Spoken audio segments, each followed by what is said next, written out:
Hello friends, ये है इस ड्रामे का पार्ट 2। अगर आपने पार्ट 1 नहीं देखा तो लिंक डिस्क्रिप्शन में दे दिया है। यांगशी मू फैमिली जाती है मू के बीमार बेटे को ठीक करने, पर वहाँ पहले से ही बहुत से डॉक्टर होते हैं पर कोई भी उसे ठीक नहीं कर पाता। यांगशी कहती है कि क्या मैं ट्राई कर सकती हूँ। मू का असिस्टेंट कहता है कि तुम एक मामूली सी लड़की कर भी क्या सकती हो, तुम्हें क्या लगता है ये कोई खेल है जो तुम खेलने आ गई। तभी डॉक्टर आता है और कहता है कि मैंने मिस्टर मू के लिए गोभी का सूप तैयार कर दिया है। यांगशी कहती है कि मुझे लगता है मिस्टर मू के लिए गोभी का सूप ठीक नहीं है। असिस्टेंट कहता है कि डॉक्टर जियांग चाइना के नंबर 1 डॉक्टर हैं, तुम इनके मेडिकल स्किल पर सवाल कैसे उठा सकती हो। तो यांगशी कहती है कि मैंने मिस्टर मू की तस्वीर देखी है, मुझे लगता है कि ये उनके लिए ठीक नहीं है। उनका खून पहले ही जम चुका है जिनसे उन्हें हार्ट अटैक भी आ सकता है। असिस्टेंट कहता है कि डॉक्टर जियांग ने कहा है कि ये सूप पीने के बाद मिस्टर मू 3 दिन में ठीक हो जाएंगे। तभी मेड आती है और कहती है कि सूप पीने के बाद मिस्टर मू को ब्लड वोमिटिंग हुई है, उनकी तबीयत बहुत खराब हो गई है। ये सुनकर डॉक्टर मिस्टर मू के पास जाता है और उसके पल्स चेक करता है तो वो शॉक्ड हो जाता है क्योंकि उसके पल्स बहुत ही स्लो चल रहे होते हैं, बोले तो वो मरने वाला है। तभी यांगशी अपना कमाल दिखाती है, वो डॉक्टर को साइड करके अपना बॉक्स खोल के उससे अपने निडल निकाल कर मिस्टर मू के सर पर बड़े बड़े निडल्स लगाने लगती है, जिसके बाद मिस्टर मू की तबीयत ठीक होने लगती है, उसे होश आ जाता है। वो यांगशी से कहता है कि मिरेकल डॉक्टर थैंक्स मुझे बचाने के लिए। यांगशी कहती है कि मिस्टर मू अच्छी तरह से देख लो मैं कौन हूँ। मिस्टर मू कहता है कि कौन हो तुम। यांगशी कहती है कि मैंने मेडिकल रिसर्च छोड़ दिया जिससे तुम्हारी कंपनी आज नंबर 1 बनी है। 3 साल से मैं तुमसे मिली नहीं तो क्या तुम मुझे भूल गए। मिस्टर मू को याद आ जाता है और कहता है कि फाइनली तुम आ गई, मैं तुम्हारा ही इंतजार कर रहा था, अब आ गई हो तो मू ग्रुप को टेक ओवर कर लो। यांगशी कहती है ठीक है, लेकिन मू ग्रुप ने गलत तरीके से पैसे कमाए हैं, सो मेरे आने से पहले मू ग्रुप को साफ करो, नहीं तो इसी तरह पड़े रहो जब तक तुम मर नहीं जाते। मिस्टर मू कहता है ठीक है वो भी कर लूंगा, लेकिन तुम यहाँ वापस सिर्फ मू ग्रुप को संभालने तो नहीं आई, ठीक कहा ना। यांगशी कहती है अब शाओई बड़ा हो गया है, अब वक्त आ गया है यान यान से बदला लेने का। मिस्टर मू कहता है और इन सब में मैं और मू ग्रुप तुम्हारी हेल्प करेगा। दूसरी तरफ असिस्टेंट यांगशी को कॉल करता है पर फोन शाओई उठाता है और कहता है कि मेरी मॉम ट्रीटमेंट करने गई हुई हैं, अच्छा होगा कि तुम फिर मुझे कॉल मत करना। असिस्टेंट छुयान से कहता है कि मिस्टर बू उसके बच्चे भी हैं, क्या इस बार आप मैरिड वुमन में इंटरेस्टेड हो। छुयान सोचता है कि क्या मैंने गलत पर्सन को सिलेक्ट कर लिया। असिस्टेंट कार मू हाउस के बाहर खड़ी कर देता है। छुयान यांगशी का इंतजार कर रहा होता है। यांगशी मू फैमिली से बाहर आती है और मिस्टर मू को बाय कहकर जैसे ही जाने लगती है तभी छुयान उसे अपनी तरफ खींच लेता है। यांगशी कहती है कि लड़के होकर भी छुपके से हमला करते हो, बुज़दिल नामुराद कहीं के।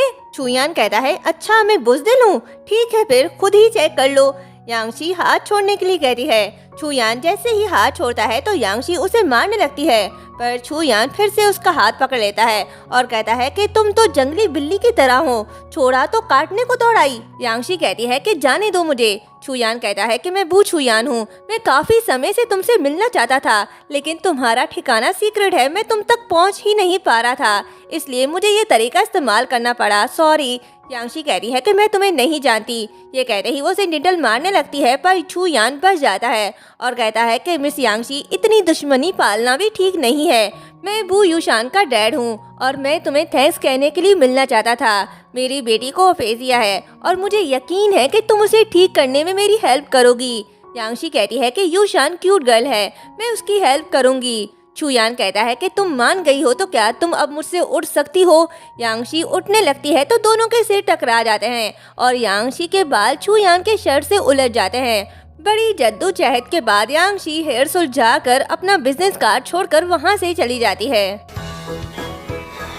असिस्टेंट कहता है कि मिस्टर बू जो 6 साल से किसी लड़की के पास जाने से खुद को रोक रहे थे, लगता है कि वो रोक आज टूट गया।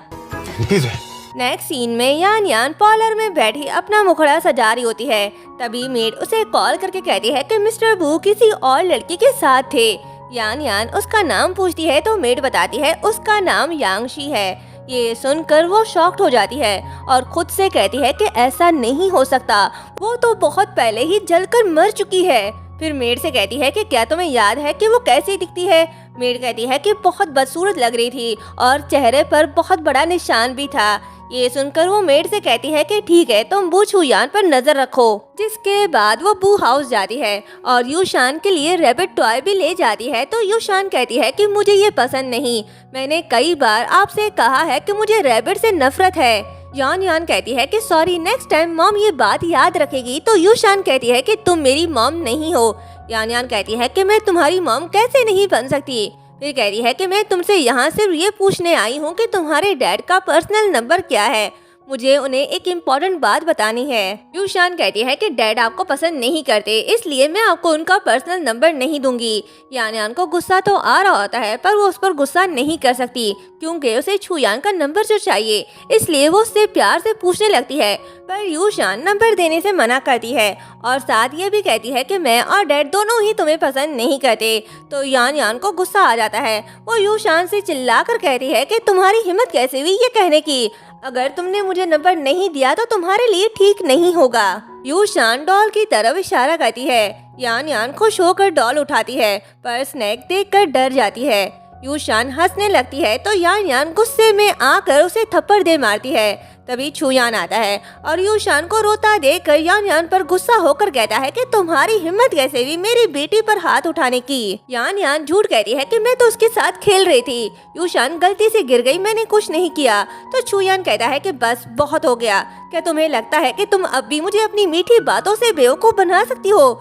यान यान समझाने लगती है तो छुयान कहता है कि मेरी बात कान खोलकर सुन लो, मैं तुम्हें सिर्फ यूशान की बायोलॉजिकल मदर समझता हूँ, इससे ज्यादा कुछ नहीं। अगर तुमने यूशान को फिर से छूने या मारने की कोशिश की तो मैं तुम्हें नहीं छोड़ूंगा। ये कहते ही वो चला जाता है। नेक्स्ट डे छुयान ग्रेवयार्ड आता है क्योंकि आज यान यान की मॉम की डेथ एनिवर्सरी है। असिस्टेंट कहता है कि यान यान फिल्म सेट पर गई हुई है और वो भूल गई है कि आज उसकी मॉम की डेथ एनिवर्सरी है। वहीं यांगशी भी होती है, उसे वहां देखकर छुयान हैरान होता है। यांगशी मॉम से कहती है कि मॉम मैं वापस आ गई और मैं आपका बदला जरूर लूंगी। तभी छुयान आता है, वो उसे यान यान समझ रहा होता है क्योंकि यांगशी ने फेस पर स्कार का मास्क नहीं लगाया होता। यांगशी फेस छुपाने लगती है। छुयान कहता है कि तुम यहाँ क्या करी हो, तुम तो फिल्म सेट पर गई हुई थी, इस बार तुम कौन सी चाल चलने वाली हो। यांगशी समझ जाती है कि ये उसे यान यान समझ रहा है तो वो खुद से कहती है कि यान यान नहीं जानती कि मैं जिंदा हूँ, तो अभी अपनी आइडेंटिटी रिवील करना ठीक नहीं है। छुयान उसका हाथ पकड़कर कहता है कि बोलो भी, चुप क्यों खड़ी हो। यांगशी कहती है कि क्या तुम मेरा हाथ छोड़ सकते हो, मुझे बहुत पेन हो रहा है। छुयान कहता है कि तुमने अभी तक मेरे सवाल का जवाब नहीं दिया, तुम यहाँ क्या करी हो। यांगशी यान यान बनकर कहती है कि टीम वेकेशन में गई हुई है और मैं तुम्हें बहुत मिस कर रही थी, इसलिए तुमसे मिलने आ गई। ये कहते ही वो सोचती है कि ऐसा लगता है 6 साल से इसने किसी लड़की को टच नहीं किया, मुझे ये लगता है कि ये यान यान से भी नफरत करता है। फिर कहती है कि मैं हर रात तुम्हें याद करती हूँ, मैं तुम्हारे साथ रहना चाहती हूँ। ये कहते कहते वो उसके क्लोज जा रही होती है तो गिरने वाली होती है। तभी छुयान उसे बचा लेता है और उसे प्यार से देखने लगता है और फिर उसे अपने क्लोज कर लेता है तो उसे फील हो जाता है कि 6 साल पहले भी यही वो लड़की थी। यांगशी उसे खुद से दूर करके उसे थप्पड़ मारने लगती है तो छुयान उसे रोककर कहता है कि तुमने ही तो कहा था कि तुम मुझे मिस कर रही थी और मेरे साथ रहना चाहती हो, तो अब क्या हुआ।